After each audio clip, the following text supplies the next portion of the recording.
friends, we're back out in the garage here. We're working on this gas tank. I've cleaned it all up, and as you can see there's a big dent here.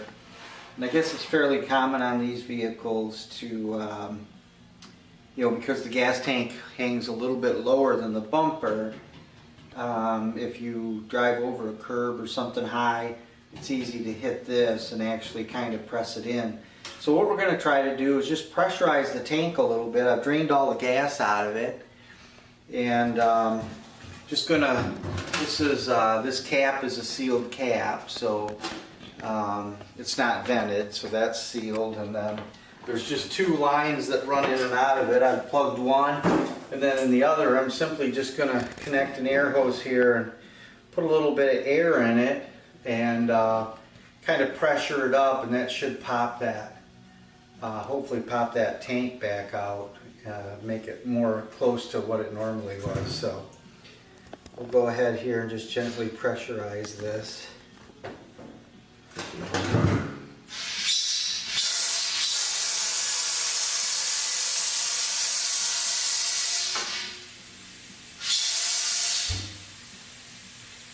I heard it kind of. There we go. I don't know, son, if you can see if it all came out, or I'm gonna go ahead. I've let off on it, and it is bleeding itself out. So we heard some, you know, some popping, and not sure if it all came out, but we'll have a look. Oh, definitely better. Definitely better. It's actually maybe pretty close, so I think that might be good. So pretty simple. You know, you always want to be careful. I was making sure that this cap was kind of pointing away in case it did pop off. But it doesn't take a lot of air pressure because of the volume of the tank. You know, 10 psi, 10 pounds per square inch, there's a lot of surface area over this, and so a low pressure actually creates a lot over the surface area. I'm not a scientist, so I apologize for those out there that are, but you know, just my experience is it doesn't take a lot of air pressure to just you know, put in there and kind of pop it back out to where it should be.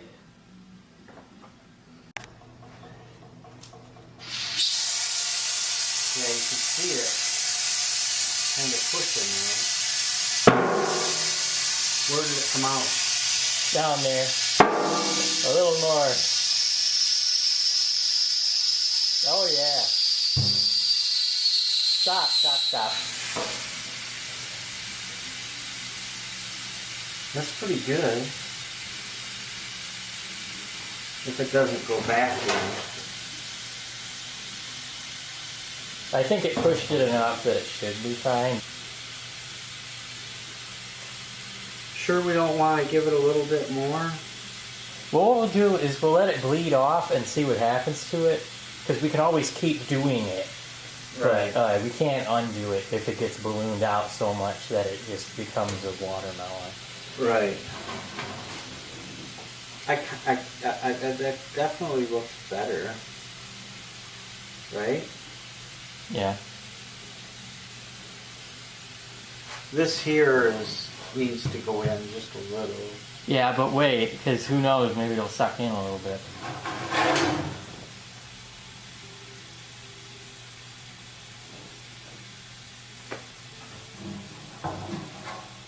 Boy, that did a nice job, I think. I mean, I think, you know, I guess I would have liked to have seen this come out.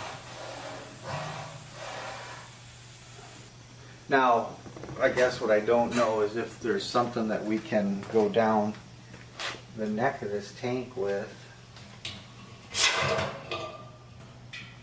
And if there was something that we could go like this and then push this out. I don't know. You know what I mean? Something kind of bent. But it'd have to be strong. I don't know. I don't know if we got anything that shape. I almost think it would be okay to do it just a little more. I think it would pop out. Or do we just call that good? This looks flat across now.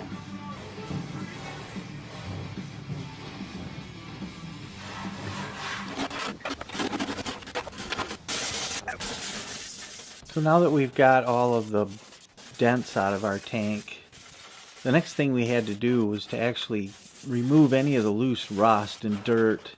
And so we're showing you a sped up version here of what took me probably an hour or so of, you know, just wire brushing it, getting anything loose off of the surface of the tank. You know, you just got to take your time and just know that getting all that off is going to make that surface nice and ready to be sealed. You can see we got those dents out of that tank, as close as we're going to get.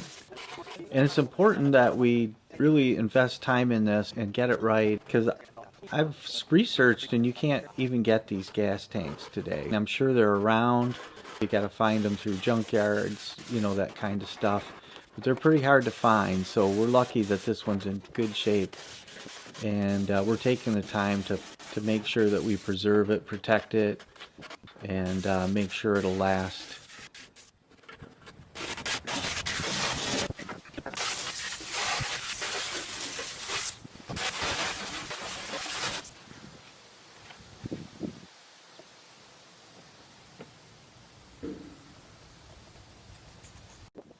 I think we'll show you doing our finished rust killing and surface prep.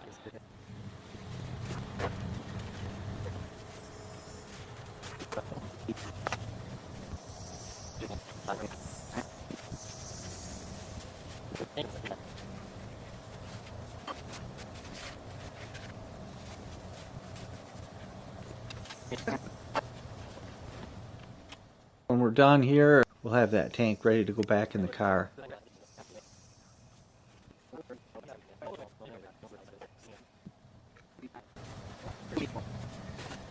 Nice. Okay. Now, let's see how that food's gonna come out of there.